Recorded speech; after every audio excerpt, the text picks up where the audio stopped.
On the wedding day, the bride and bridesmaids all ran off, not answering 999 calls. I scrolled past her lover's social media post. The art one want to explore with you isn't just about the soul, but the body too. The accompanying picture showed her, wearing the wedding dress I bought, kneeling naked at his feet with 6 bridesmaids. Her eyes were provocatively inviting. I commented, "You two deserve each other, you rotten scumbags," took a screenshot, and mass texted it to the bridesmaids' boyfriends. Just as I sent it, my phone rang. The bride was calling. At the same time, furious banging on the door and a man's roar of "open up" erupted downstairs. Just after I sent the screenshot to the 6 bridesmaids' boyfriends, my phone rang. Caller ID, Savannah Taylor, the bride, who had disappeared all day and ignored my 999 calls, finally decided to show up. "Ethan Walker, are you sick? Are you out of your damn mind? You actually took a screenshot and sent it to other people. You pathetic coward, a backstabber." Her voice was distorted with rage, tearful, yet completely devoid of any apology. "Do you know, because of what you sent, Chloe Davis and the others are being interrogated by their boyfriends. They are practically going crazy. And Julian Hayes, his work, which he prepared so meticulously, might be ruined because of you. He feels incredibly guilty about this. It's all your fault." Guilty. I almost laughed out loud from anger. You wore your wedding dress, brought your bridesmaids, and knelt naked at a man's feet for photos like that. What exactly is he guilty about? Is he guilty he didn't invite me, your legitimate fiancé, to observe his artistic creation? Or is he guilty he couldn't take care of all 7 of you on our wedding day?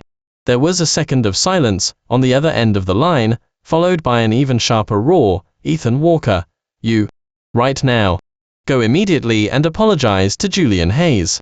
I've been too lenient with you. Do you hear me? Apologize, or we're done."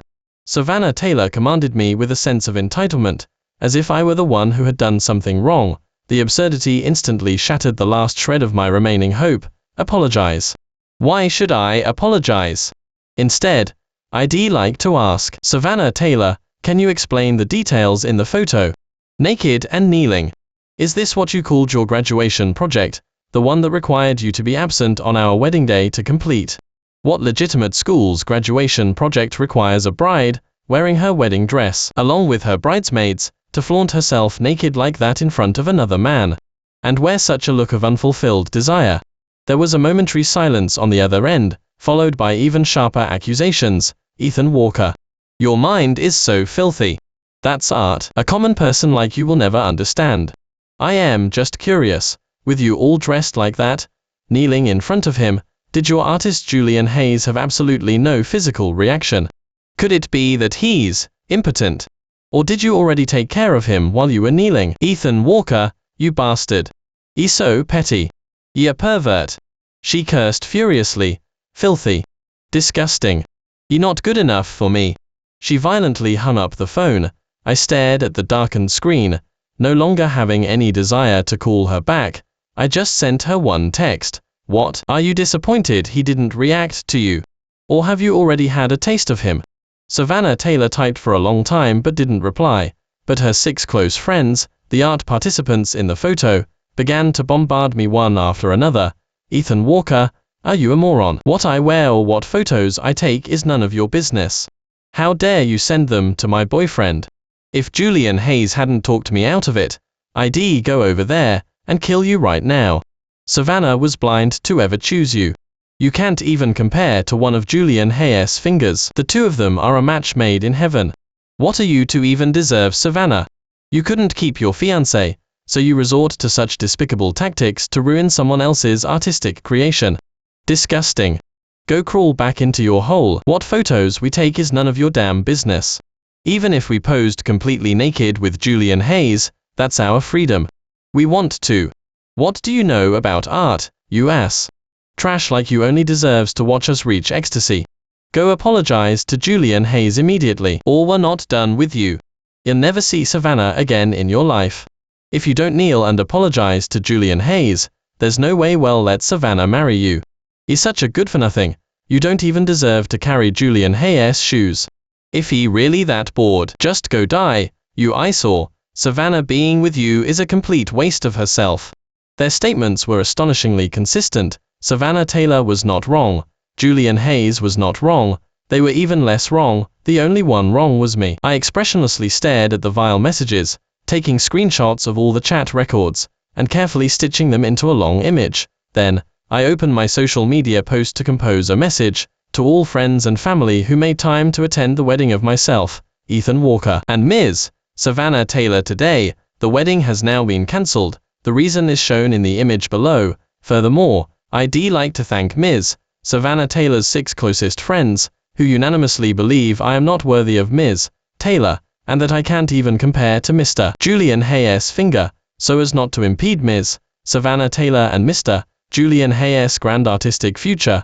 I, Ethan Walker, voluntarily withdraw, effective immediately. My engagement with Ms. Savannah Taylor is dissolved. From this day forward, we each go our separate ways. We wish each other well, but no blessings are needed. I included a screenshot of Julian Hayes' social media art photo. The moment I sent it, my phone began vibrating frantically, and notification sounds rang out in quick succession. Tapping on the comment section, I found the expected chaos. Holy shit.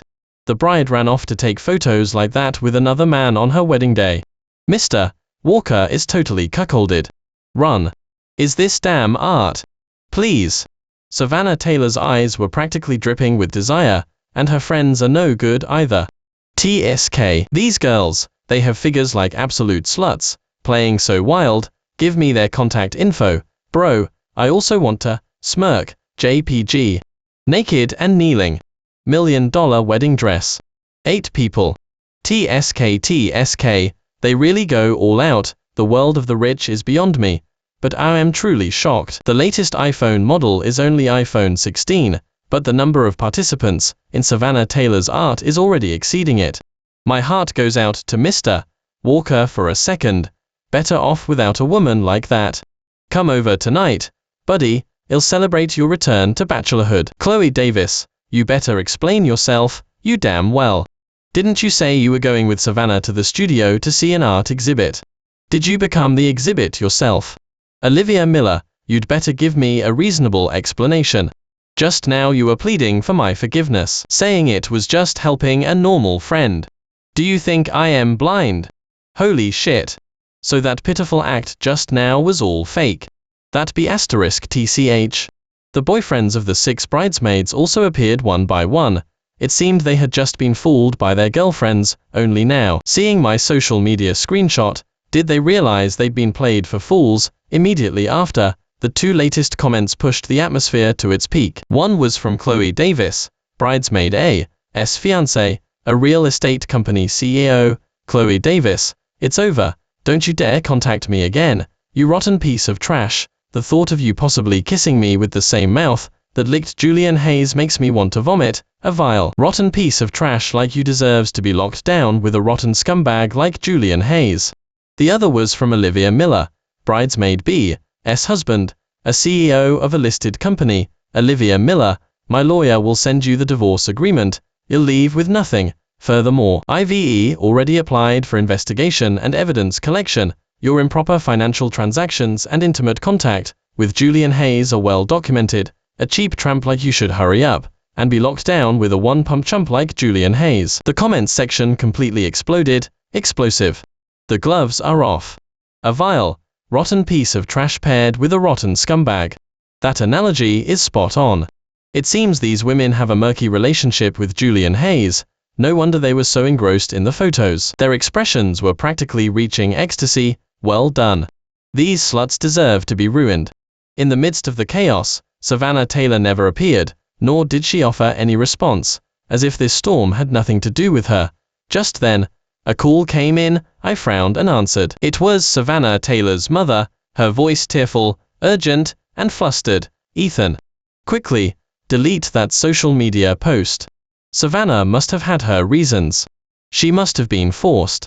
She loves you so much, how could she do anything to betray you? There must be a misunderstanding. Eleanor, for so many years, my care for Savannah has been clear for all to see. If this hadn't crossed a line, I wouldn't want this either. Ethan, don't be impulsive. Listen to Eleanor. Robert and I have already invited your parents over. We thought both families could sit down and talk things through. Clear up the misunderstanding first. What? My parents are at their house. I knew better than anyone the current situation of the Taylor family. They had placed all their hopes on the marriage alliance between Savannah Taylor and me. Now that the wedding was off, would they? I hung up the phone, grabbed my car keys, and rushed out. I sped all the way to the Taylor family estate, pushing open the door. Only my parents were in the living room, sitting on the sofa, their expressions somewhat unnatural. Dad, Mom, are you okay? We're fine. My mom patted my hand. Savannah's parents said they went out to buy a few things, and would be right back, telling us to sit for a while. Just then, a pungent burning smell suddenly permeated the air. Flames shot up from the curtains in the corner of the living room. The fire spread incredibly fast and thick. Smoke immediately filled the entire space. I immediately went to press the smoke alarm button on the wall, but there was no response. Then I looked at the automatic sprinkler system on the ceiling. It was completely still. All the systems had failed. Quick, let's go. I pulled my parents, intending to rush for the door. The dense smoke made it impossible to open our eyes and difficult to breathe. Just as we were about to be engulfed by the smoke, with a bang, the villa's main door was violently knocked open. Savannah Taylor rushed in. She directly threw herself towards us, shielding my parents with her body, and shouted hoarsely, "Robert, Eleanor, Ethan, follow me." She was extremely familiar with the villa's layout. Even in the thick smoke, she accurately found her way, pulling us stumbling out of the burning house. Outside, the sirens of fire trucks were already wailing. As soon as we were out of danger, Savannah Taylor collapsed to the ground, weak from inhaling too much smoke, and her arm burned by falling debris. The arriving firefighters quickly brought the blaze under control and gave the weakened Savannah Taylor a thumbs up. Good job, young lady. So brave. Young man, it's truly fortunate to have a girlfriend who loves you so selflessly.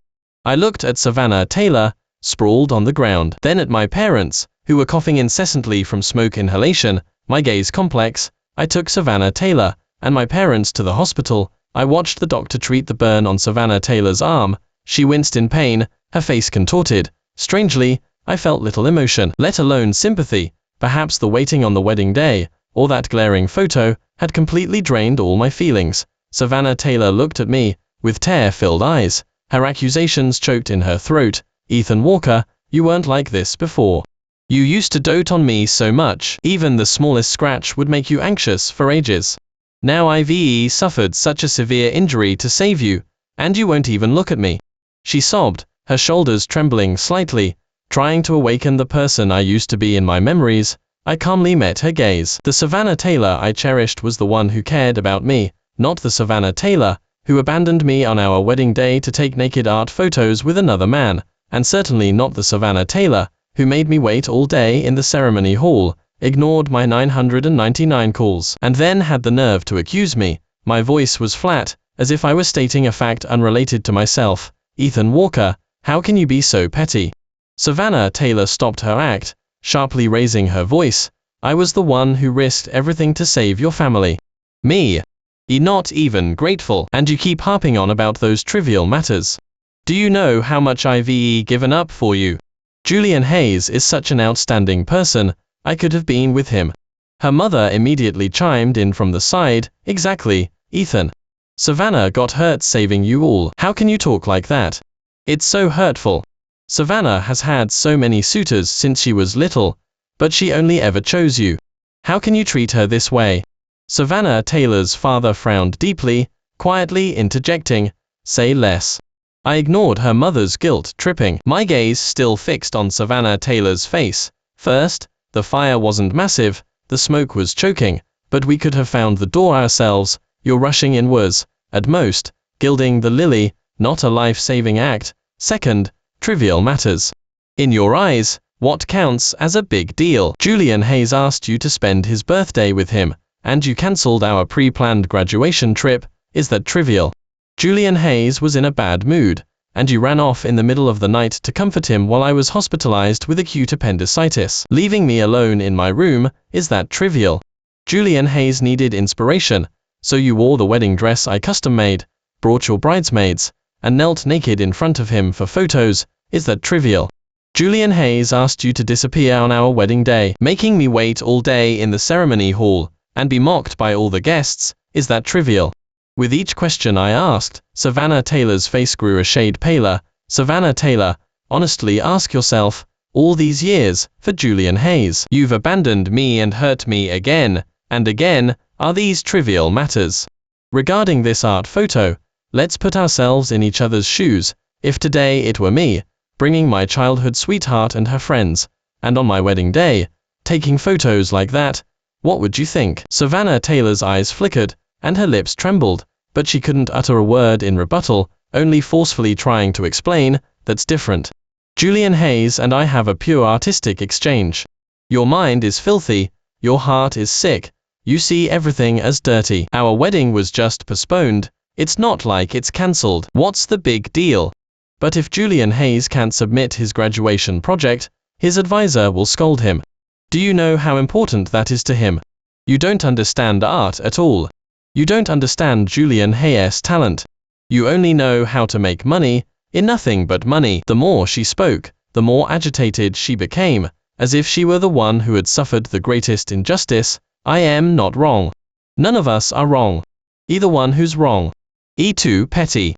Watching her so stubbornly deluded, I suddenly found it somewhat amusing. I nodded, playing along with her words. Right, postponing the wedding for a bit, there's indeed no problem with that. Savannah Taylor seemed surprised that I conceded so easily. The anger on her face instantly froze, and a flicker of astonishment and relief crossed her eyes. She had just breathed a sigh of relief, thinking the storm had passed. I looked at her, and, word by word, clearly and calmly spoke the next sentence. So, our engagement, let's dissolve it here, and now. Anyway, we haven't even registered our marriage certificate yet. In Savannah Taylor's eyes, there was finally no longer indignation, but genuine, palpable panic. She suddenly grabbed my arm. Dissolve the engagement.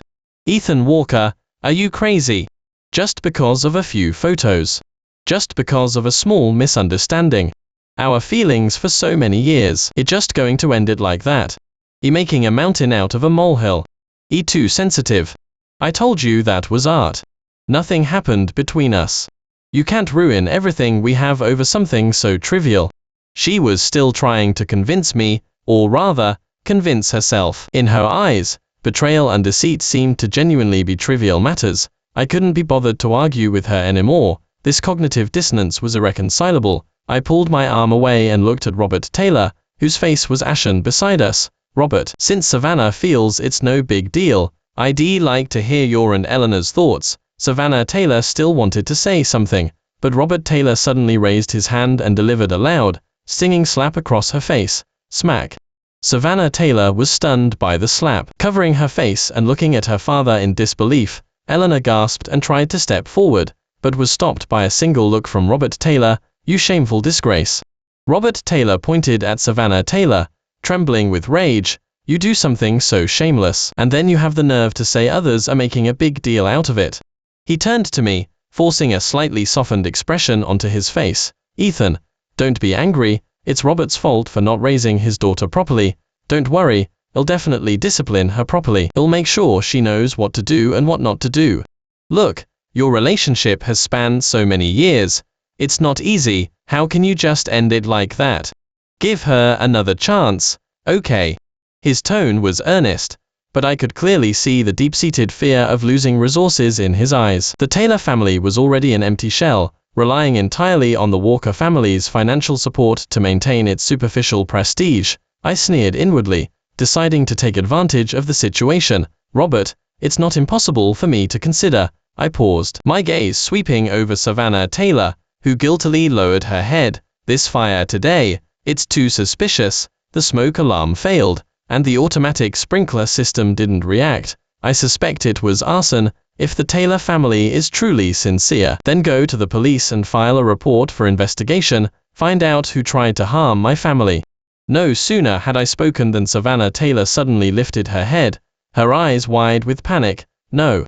We can't call the police.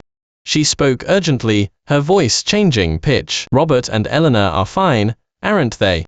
Why make such a big deal out of it? Investigations are so troublesome. Besides, maybe the system just got old. There's no such thing as arson.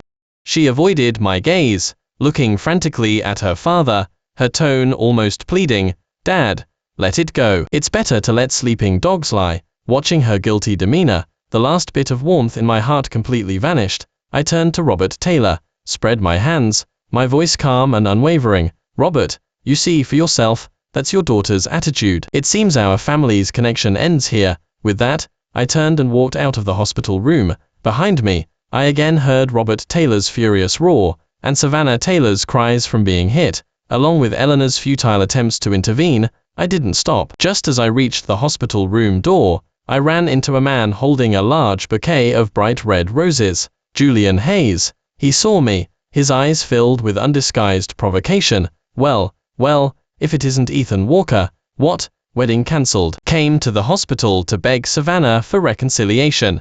He deliberately extended the gaudy bouquet forward. Too bad. Savannah probably doesn't have time for you right now. After all, she and Chloe Davis and the others, they are all my. He stepped closer, lowering his voice, and contemptuously uttered a few words at a volume only we two could hear. Obedient little puppies, so well behaved, they kneel when told, strip when told, lick when told. Do you know? Your $1 million wedding dress, Savannah wore it and did so many degrading things in front of me. You can't even imagine. I couldn't be bothered with his nonsense. I just wanted to leave immediately and check on my parents. I turned sideways, intending to go around him, but he deliberately extended his arm, blocking my path. Don't be in such a hurry to leave, Ethan Walker. Shall we talk about the art of nudity? Do you know, Savannah and the others, they are willing to do anything for me. They'll accept anything. And you, a rich kid who's only rich, only deserve to watch them reach ecstasy at my feet. I frowned deeply and unceremoniously pushed away his blocking hand. The force wasn't great, but Julian Hayes cried out in exaggerated pain. Ah! Ethan Walker, what are you doing? Assaulting me? Savannah Taylor's anxious voice immediately came from inside the room. Julian Hayes. Julian Hayes. What's wrong? She seemed to want to rush out, but her father held her down firmly. All I could hear was her struggling cries. Dad, let me go. Julian Hayes needs me. Just then, a flurry of hurried high heels echoed from the end of the corridor. Savannah Taylor's 6 close friends had actually all come together. Seeing Julian Hayes clutching his wrist, his face a picture of pain, they immediately rushed over like dogs seeing their master. Julian, are you okay? Is it serious? Chloe Davis was the first to rush to Julian Hayes' side. Her expression of worry probably something even her boyfriend had never witnessed. Oh no. Your hand's red. Does it hurt? Let me rub it for you. Piper Wilson, another friend, directly grabbed Julian Hayes' hand and gently massaged it. Ethan Walker. You dog, how dare you lay a hand on Julian Hayes? What are you to even touch Julian Hayes? You good for nothing. You only know how to solve problems with violence. They crowded around Julian Hayes, chattering and fussing over him. At the same time, they cursed at me furiously, as if I had committed some heinous crime. Chloe Davis even pointed directly at my nose, and unleashed a torrent of abuse. You good for nothing. You couldn't keep your own fiancé, so you just take it out on others. Savannah was truly blind. How can you compare to Julian? You can't even hold a candle to him. I looked at their pathetic display, finding it utterly sarcastic. It seems you care more about Julian Hayes than you do about your own boyfriends. These 6 women were clearly blinded by rage. Hearing my taunt, they became even more verbally unrestrained. Of course, Julian Hayes is so great. Unlike some good-for-nothings who only tattle. Julian Hayes has talent, charm, and understands women's hearts. What are you? Exactly. We just like Julian Hayes. We're willing to be good to him. He deserves the love of all women. Our boyfriends. What are they? Can they compare to Julian Hayes? They don't even deserve to carry Julian Hayes' shoes. That's right. They are not even as good as Julian Hayes' dog. The next second, I slowly raised my voice, ensuring it could be clearly heard in a certain direction. Guys, did you hear that? In your girlfriend's hearts, you are not even as good as Julian Hayes' dog. The moment I finished speaking, the 6 men, who had been lurking in various corners nearby, burst forth like vengeful spirits. They were the benefactors Chloe Davis, and the others had painstakingly latched onto, and also the good-for-nothings whom they claimed were not even as good as Julian Hayes' dog. the bridesmaids' arrogant expressions instantly froze, turning into terror. But before they could react, the 6 men charged directly at Julian Hayes, who was surrounded by them in the middle. Julian Hayes from CMD Studios. You dare hit on my woman? An artist? I'll show your ass what art is. And naked kneeling and licking, you mother f *** cur. Today I'll make you beg for mercy on your knees. Fists, slaps, flying kicks rained down mercilessly on Julian Hayes. There was no technique, only the most primal rage and violence. Julian Hayes was caught off guard, letting out screams like a pig being slaughtered. He tried to protect his proud face, and also his vulnerable male parts, his 2 hands frantically blocked, and covered himself, his posture clumsy and comical. The normally elegant artist was now being rubbed on the ground like a broken sack. The surrounding onlookers recoiled in fear from the sudden violent scene, not daring to step forward, but there are always those who enjoy a spectacle. Someone quietly started a live stream on their phone. Holy crap. Live street fight. Who's that guy? So annoying. Wait, isn't that the guy from the art photo? The one called Julian Hayes? And those girls next to him, aren't they the bridesmaids who were kneeling in the picture? Ha ha ha ha. I am dying. Posing like a god in the art photo, but getting beaten like a dog in real life. Serves them right. Let them be trashy. Let that guy act smug. They deserve it. Who's that handsome guy over there? The one who hasn't moved. Oh, it's the groom, Ethan Walker. The 6 stunned bridesmaids finally came to their senses, watching their beloved Julian Hayes scream from the beating. They no longer cared what foolish things they had just said, and rushed forward, screaming, "Stop it! What are you doing? Don't hit Julian Hayes! Let him go!"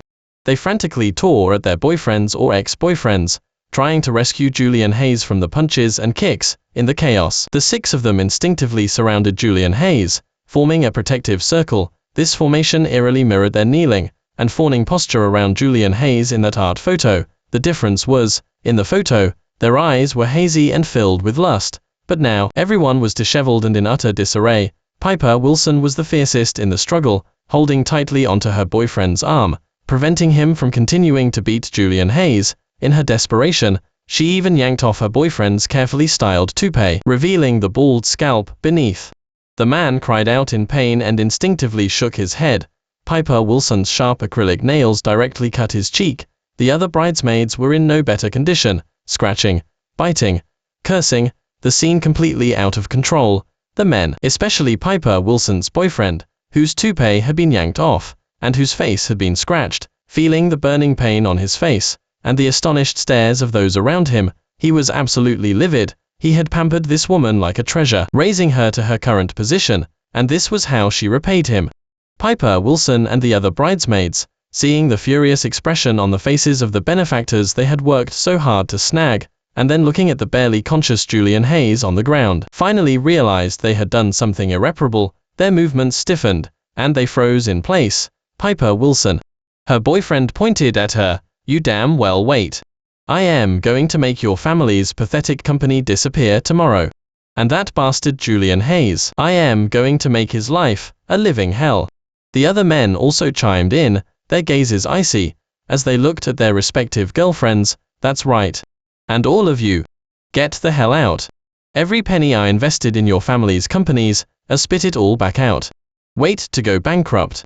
Sluts." The threatening words sobered them up instantly, but before they could fully process this devastating blow, they heard the men threaten to make Julian Hayes' life a living hell. They didn't even stop to consider what the previous statement meant for their own families, and once again, they charged frantically at their boyfriends. "You try laying a hand on Julian Hayes.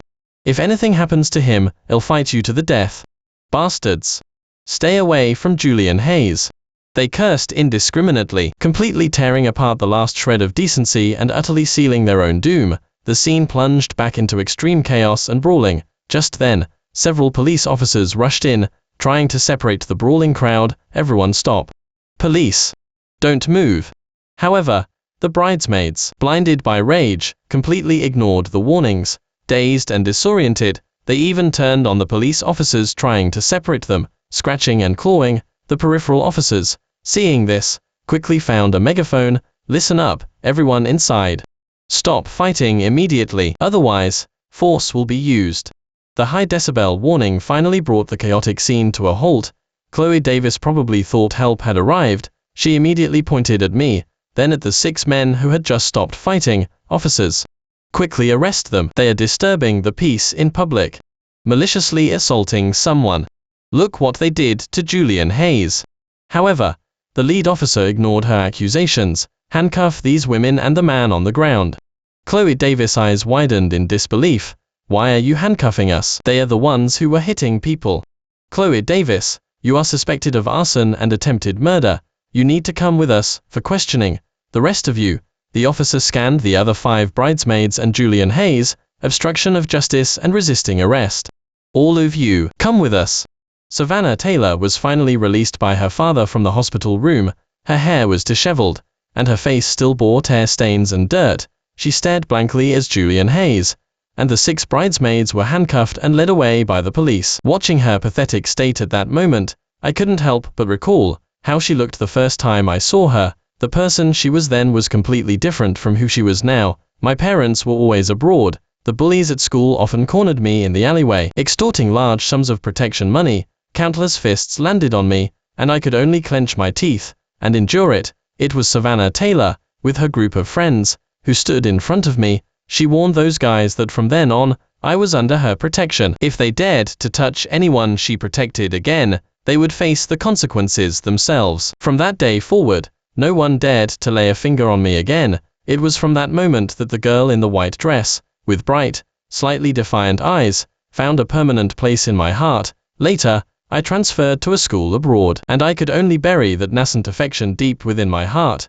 I thought I might never see her again in this lifetime, but fate played a cruel joke. On a street in a foreign country, I met her again. At that time, she was heartbroken and haggard because Julian Hayes had chosen the daughter of a wealthier old money family. She didn't even remember who I was. Yet, I foolishly thought it was a gift from heaven, an opportunity to get close to her again. I almost went mad, wanting to lay all the best things in the world at her feet. She gladly accepted all my goodwill and my pursuit. We completed our studies together and returned to the country together. I used all my resources to pull her family's already shaky company back from the brink of bankruptcy. And thanks to my assistance, the businesses of her 6 friends also revived one by one, thriving. During that time, we did have a period of happiness and contentment. I thought I had finally found my perfect ending, until Julian Hayes, after being abandoned by the wealthy heiress, returned home disgraced and reappeared in her life. Everything changed. She spent less and less time with me, and the smiles on her face became increasingly perfunctory. Unanswered calls were common. If I asked, she was busy, or she was with her friends. Her friends' stories were also astonishingly consistent, flawless. All the beautiful illusions about love and trust were utterly shattered on the wedding day, the moment she was absent, by that indecent photo, in the interrogation room at the police station. Julian Hayes sat across from me, with a police officer beside him. The usual artistic flair was gone from his face, replaced only by panic and the desperate ugliness of someone trying to escape blame. It wasn't me. It really wasn't me. Chloe Davis did the arson. Savannah Taylor knew too. They planned it together. They wanted to stage a sympathy play to make your family feel indebted to them. He spoke extremely fast, eager to completely disclaim all responsibility. In another interrogation room, when the police relayed Julian Hayes' testimony to Chloe Davis, she first froze, then completely broke down. Julian Hayes. You bastard. May you die a terrible death. She lunged at the table, but the police officers firmly pinned her down. It was you. You were the one who instigated me. Chloe Davis pulled out her phone and slammed it onto the table. A recording. I have a recording. After a piercing crackle of static, Julian Hayes' voice was clearly audible. Chloe, don't be afraid. It's just a little spark. It's not going to kill anyone. Think about it. As long as Savannah becomes the Walker family's savior, won't Ethan Walker come back to his senses? Then, for your family's business, could Savannah really not speak to Ethan Walker on your behalf? See? It's about making a small sacrifice for the greater good. Julian Hayes was the instigator. Chloe Davis was the one who carried it out, and Savannah Taylor was in the know, a silent accomplice. As for the other 5 friends, while they didn't directly participate in the arson, their shoving and scratching of the police in the hospital corridor were enough to get them temporarily detained for assaulting an officer and obstructing official duties. I walked out of the police station and made a few calls. Withdraw all preferential resource allocation from the Zhang Group, terminate all cooperation with the Li Corporation, initiate a financial audit of the Wang Company, investigate every suspicious transaction. The funds and resources I'd poured into those 6 families because of Savannah Taylor's connections. Now, I intended to recover every single penny, principal and interest. Chloe Davis' family was already thrown into complete disarray because of her involvement. As the mastermind behind the arson, the other 5 families quickly fell into utter chaos as well. Those family patriarchs, who had originally hoped their daughters would help them align with the powerful Walker family, were absolutely enraged after learning everything, especially that their daughters had attacked and insulted their benefactors, and even assaulted an officer in the hospital, all for Julian Hayes. Before long, those 5 friends, who had just been released, were dragged like dead dogs by several vicious-looking men, and dumped on my doorstep. Their hair was disheveled, and their faces and bodies bore visible injuries. Before they could even compose themselves, they were kicked to the ground by the men behind them, forced to kneel towards the villa's front door. Mr. Walker, we were wrong. We were so foolish. We were out of our minds. Please, be merciful and spare our families. We were foolish back then. That scoundrel Julian Hayes deceived us. They sobbed and pleaded, slamming their foreheads against the ground repeatedly. Mr. Walker, please, for the sake of the many years of friendship between Savannah and me, I stood by the floor-to-ceiling window on the 2nd floor. Friendship. When you were fawning over Julian Hayes, saying I couldn't even hold a candle to him, why didn't you consider our friendship then? When you gathered around Julian Hayes in the hospital, calling me useless, saying I was worse than a dog, why didn't you bring up friendship then? Your friendship is with Savannah Taylor and Julian Hayes, not with me. Instead of wasting your breath kneeling and kowtowing here, you'd be better off saving it, and begging your artist, Julian Hayes, see if he can find it in his heart to be merciful, and for the sake of your utterly fawning devotion, save your crumbling families. With that, I closed the curtains. The doorbell rang again. This time, it was Savannah Taylor. Her arm was still bandaged, her face pale, and her eyes red and swollen. Clearly, she had just been released. She looked at me, her gaze complex, and parted her lips, but in the end, she assumed her usual haughty demeanor. Ethan Walker, haven't you caused enough trouble? Do you have to be so ruthless? Chloe Davis and the others already know they were wrong. Why are you still making it so hard for them? She still thought I was merely acting out of spite, playing games. Stop this, Ethan. Her tone was condescending. As long as you stop targeting them, I can let bygones be bygones. From now on, I'll cut ties with Julian Hayes. We can still be like before. She paused, seemingly feeling her concession was significant enough, then added a veiled threat. If you back off a bit, it'll be better for all of us. Otherwise, there will truly be no future for us. Then, my family, and Chloe Davis' family and the others, will no longer cooperate with you. Hearing the last sentence, I couldn't help but let out a scoff. Cooperate? What leverage do they have to negotiate with me? Savannah Taylor, are you still not clear about the situation? Without the Walker family, without my resources, what are your Taylor family, and your friends' families even worth? The smallest fraction of profit I let slip through my fingers is enough to sustain your families for years. What do you have now to negotiate terms with me? Your cheap let bygones be bygones, or your pure artistic exchanges with Julian Hayes. Savannah Taylor's face turned ashen. She probably never imagined that I, who had always been compliant with her every whim, would utter such heartless words. Ethan Walker, she seemed to want to curse me, but couldn't find the right words. Finally, she trembled with rage, spun around, and stormed off. You'll regret this. She threw this remark, stumbling frantically towards the main gate. However, she couldn't even make it out of the villa's main gate. Robert Taylor blocked the entrance, his face dark with fury, and grabbed her hair in a fistful. Slap. A harsh slap landed squarely on her face. Savannah Taylor staggered from the blow and fell to the ground. Bystanders turned their heads, pointing and whispering. Robert Taylor, however, disregarded them completely, kicking and punching his daughter as she lay on the ground. I told you to beg Mr. Walker for forgiveness. Where the hell do you think you're going? You've utterly disgraced me. I'll beat you to death, you shameless creature. He continued to hit and curse, striking her with extreme force, completely ignoring Savannah Taylor's cries and pleas for mercy. Finally, like a dead dog, he dragged the bruised and wounded Savannah Taylor back to my villa's doorstep, then shoved her roughly to the ground. Kneel. Robert Taylor pointed at the villa's main gate, roaring at Savannah Taylor. Beg. Beg until Mr. Walker forgives you. Otherwise, you can die outside. Don't ever think about stepping foot inside the Taylor family home again.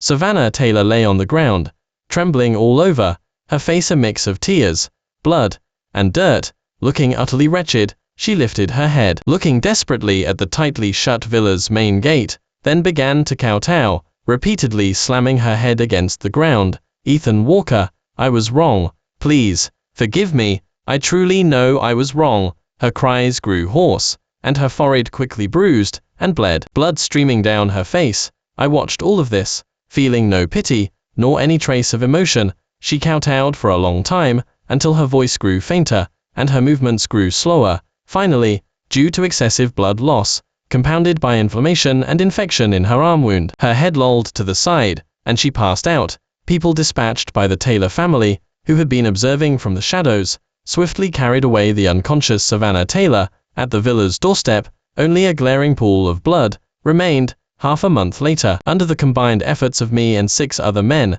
Piper Wilson, who had ripped off her boyfriend's wig and scratched his face in the hospital to defend Julian Hayes, saw her family's already teetering industries declare bankruptcy first. I didn't even bother to inquire about the details, only vaguely heard that to settle their debts, Piper Wilson was packaged up and sold off to a troubled corner of Southeast Asia. The once arrogant socialite, her ultimate value reduced to a mere tool for debt repayment. To my surprise, Chloe Davis and Julian Hayes still had another trick up their sleeve. They had some unknown dirt on Savannah Taylor, enough to make her drain her last bit of savings. To bail them out of detention, the families of the remaining friends, after losing my preferential resource allocation and being relentlessly pursued and blocked by their ex-boyfriends' families, couldn't last a month. Bankruptcy liquidations were announced one after another. Savannah Taylor's own family was already a candle in the wind, a mere step away from complete collapse. Her friends, who had once surrounded her, were now hounded outcasts.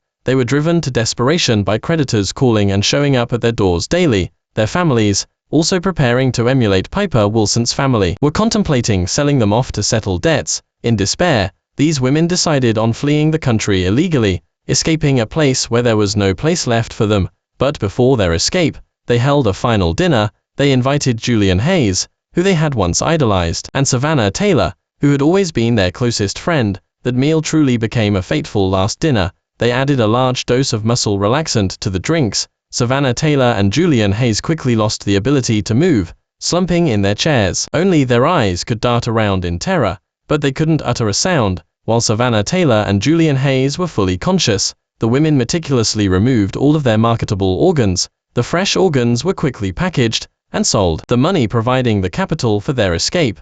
As for the remaining mutilated bodies, they were repeatedly boiled in a pressure cooker until they became barely recognizable minced remains and bone fragments. They divided the money equally and began their escape. If not for the neighbors reporting a pungent odor emanating from the house a few days later, no one might have found them. The police, through DNA testing of trace tissue samples found at the scene, finally identified the minced remains: Savannah Taylor, Julian Hayes. The women who committed the crime were caught red-handed by border police while attempting to flee the country illegally. Awaiting them was the harshest judgment of the law, the death penalty. Savannah Taylor was the Taylor family's only child. When Eleanor and Robert Taylor learned of their daughter's tragic and horrifying end, unable to bear the successive blows, they lost their minds completely. Years later, I frequently reappeared in the public eye. By then, I had ranked among the top wealthiest individuals globally. In several cutting-edge industries, I had led my companies to unrivaled leading positions. Under the spotlight, an equally dazzling woman stood by my side. She matched me in every way: her background, capability, and appearance. Most importantly, in this woman's eyes, her eyes were filled with nothing but me.